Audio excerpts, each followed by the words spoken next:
I took 21 complete strangers and helped them to perform at the London Jazz Festival, one of the biggest festivals in the UK, celebrating both the most major and upcoming jazz music internationally. And for the last 2 months, I've been mentoring these young people in helping them get on that stage themselves to perform a 45-minute set. This is a full circle moment, I'm not gonna lie. Back in 2021, I actually played this festival with my own mentor, K.O.G, or Kwaku of Ghana. He actually brought me up for one song and I haven't forgotten that moment ever since. And now look, I'm standing at the Royal Festival Hall once again in 2025, helping these guys get on that stage themselves, just like I did. These lot were complete strangers until 2 months ago. This is exactly why I do this job. And you know what? People have been asking me to perform at their events and their venues for a while now, but I've been like, nah, I'm not doing that because I want to put my 100% into this. Rehearsing, mentoring, making sure that all my time is given to this event here so that we can make the most out of it. And it actually paid off. I am a music artist, by the way, so my favorite moment was when I performed my own song at the very end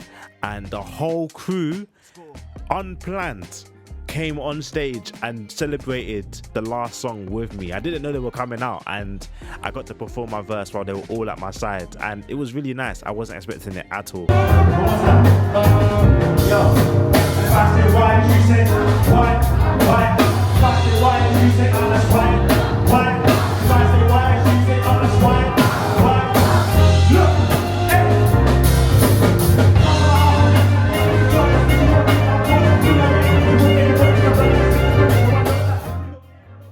So yeah, that was my experience performing London Jazz Festival, but also being a music mentor.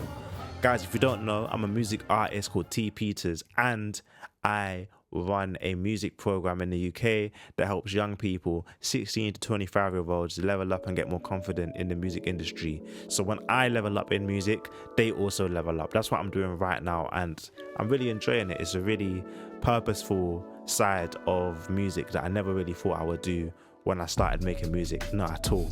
I thought I was gonna express myself and go home. That's what I really thought, but no, it's a lot more than that for me. And I guess for the rest of this video, I'll just give you a bit more context as to like how things went, if that makes sense. I've given you kind of the summary, the exciting bits, but if you want to hear some stories about like, yeah, my reflections on doing something like this, maybe it will inspire you to do the same or similar. I guess the first question is, why would I say yes to doing this in the first place? Just to give a quick shout out, this whole opportunity was found by my assistant, Chase. She gave me the application form. She told me that this was happening and wondered if it would be a good idea to apply for it. I have never done anything like this before in terms of like applying to perform as an organization, as a charity. Like I've never done that before. But she had this idea of, yeah, somehow getting our organization on the stage. And I personally, the reason why I said yes was because I wanted her to have more control and more of an opportunity to actually make an impact on the job.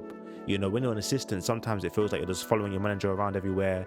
The manager makes all the decisions, but I feel like one thing I've learned through this job is that this type of work gets better when you allow younger people, and I don't even just mean by age, I just mean young in terms of experience as well, actually like take the initiative and do things themselves. And look where we are now. So I helped her do the application, but a lot of this was her idea. So I got to give her the credit. So I'm really happy with her for that. And I just had to just guide them along the journey, do you know what I'm saying? But yeah, that's why I said yes. And I think that like one of my biggest hopes for the event was that all 21 young people could be impacted by just having this name under their portfolio. I feel like in the music industry it's very difficult to get by and like be seen by people unless you have someone that people know in your corner or you've been to some amazing places and done work there. Like the more brands, the more gigs, the more opportunities that you've actually been invited to do, the bigger your opportunities to come are likely to be. It's just how the game is. It's quite sad sometimes, but let's not think about that right now. But one thing I do know is that by getting London Jazz Festival and these artists is, yeah, on their names, it means that going forward, things will get a lot easier for them now when it comes to applying for things and making good conversations with people. Because now you can say, I'm a music artist, I'm a serious artist, and you know I'm serious because I was at this festival on this day and I performed. Do you know what I'm saying? And that's career advice for life. Always have something to just share and it will just make you so much more, what's the word I'm looking for? So much more professional, so much more of an authority. one thing about this thing is that like when it came to my own mentor K.O.G, when he took me out to this event, like I wanted to instill in them what he instilled in me, which was like music is meant to be like felt, and therefore we shouldn't be afraid of making an impact on people. A lot of people shy away from like making big decisions or doing something a bit different. Do you know what I'm saying? Standing out. People are afraid to do that, which is very weird because it's music. It's all about expressing yourself and standing out. But when people get nervous, they don't do that. Do you know what I'm saying? So one thing Kwaku actually put on myself is the idea of make sure that you use your skills and you use them to make an impact on people so that you can make a good impression. So even with these guys performing at the festival, I wanted to make sure that like, cool, if you're only going to do one song at the festival to make up a 45-minute set, make sure you're doing your best, your biggest songs. Make sure you do this thing and stand out. And one of the easiest ways to do that for me was having a live band anyway. A lot of artists don't perform with live music anymore. So I thought, you know what? Let's go to the festival. Some of you are different genres. You're not all jazz musicians. You're actually like, some of you are rappers, R&B artists. Do you know what I'm saying? So let's actually make you stand out more by getting you a live band so that when you are on stage, the sonics, the soundscapes, it just sounds magnificent when you're on stage. And then, you know what I mean? That was the main thing I was thinking about, like what can I do to make them feel like they can make an impact on the crowd. So yeah, I'm happy that I think we pulled that off by making a big impact. I mean, I got a lot of good reviews after the gig, so I feel pretty confident actually. But yeah, when I like took on the role, what was going through my mind was honestly like, how on earth am I going to help over 20 people? Like how is it going to work? Because personally, I've done massive conferences, I've performed in big venues, you know, like I've done all of that before. However, one thing I haven't really done is mentor over 20 people, and it's almost like, you know, they have to build a relationship with me and me to them so that we can actually trust each other and I can actually help them on a one-to-one level. Yo, that's like daunting, especially because there's so many of them. It's almost like being a teacher, which is not something that I planned on ever doing in my life. Do you know what I'm saying? So having to do this was scary, but I think it paid off in the end because it wasn't just me that had to do it. I had my assistants with me as well. Shout out to Chase, Paris and Susanna. You know, I split them into groups so that I managed the music artists and those three managed another group, which was the choir. We had a choir and then we had a band, obviously the musicians. So while I got to take lead on the music artists, they all had their own assigned roles. So it made the load a lot easier, which I think was very wise, to be honest. But even still, I put in a lot of effort in like getting to know them and making sure that they were good. If anyone felt unconfident, I would always check in on people's confidence levels.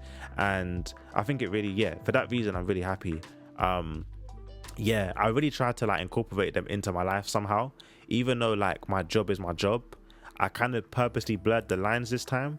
By anytime I had like a gig opportunity, like for example, I got invited to perform at a restaurant in London.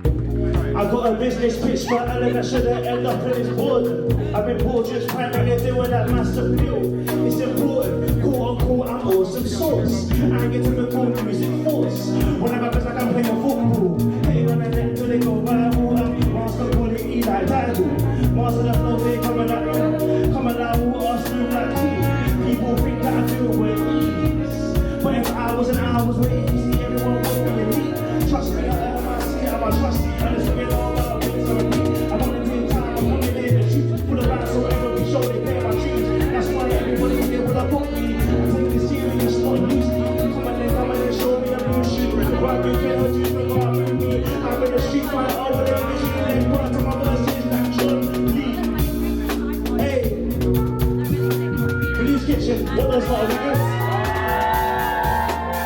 Like a massive like restaurant chain that's really popular for like jazz music, and I just thought, you know what, like let's just get the squads on that stage with me. Let's just get them to come down. I think it was on a Friday, and we'll just perform together rather than it just be a TP's only thing. Do you know what I'm saying? So I think that's it, to be honest. That's all I really have to share.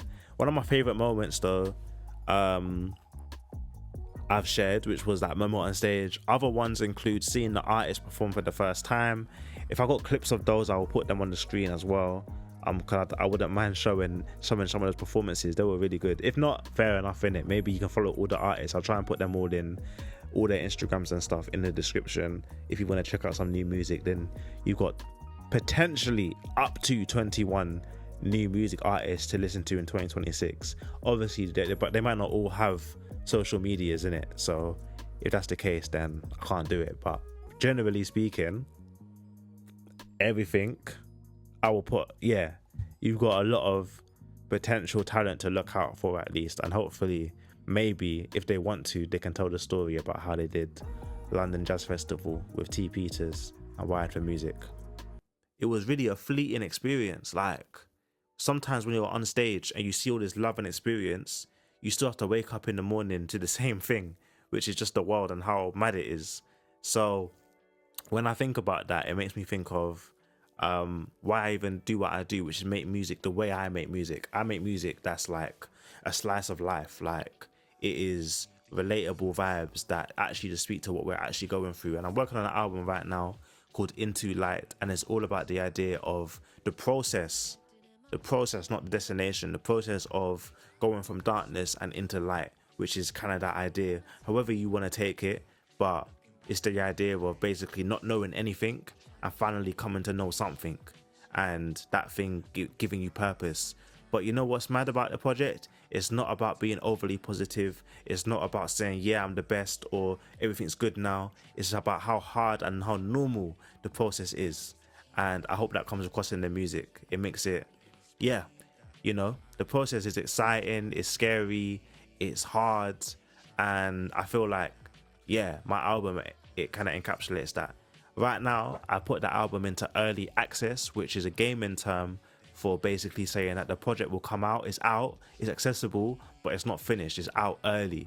So while I finish the last parts of the project, you can actually listen to the project right now. And if you're watching this video, you can actually click on the link in the description. And if it's before December the 16th, when the project goes on Spotify and stuff, you will get an email from me with the project in its earliest form so far. December the 16th, the album drops on Spotify in early access form, and then I'm going to put a final version of the album sometime in 2026. I'd love to hear your thoughts on it. So if you like what I have to say in this video, definitely let me know if you would like access to the album by clicking the link in the bio or in the description so that I can give it to you. But hey, with that said, I hope you guys enjoyed this video. My name's T. Peters. It's working season. That's the vlog for today. See you soon.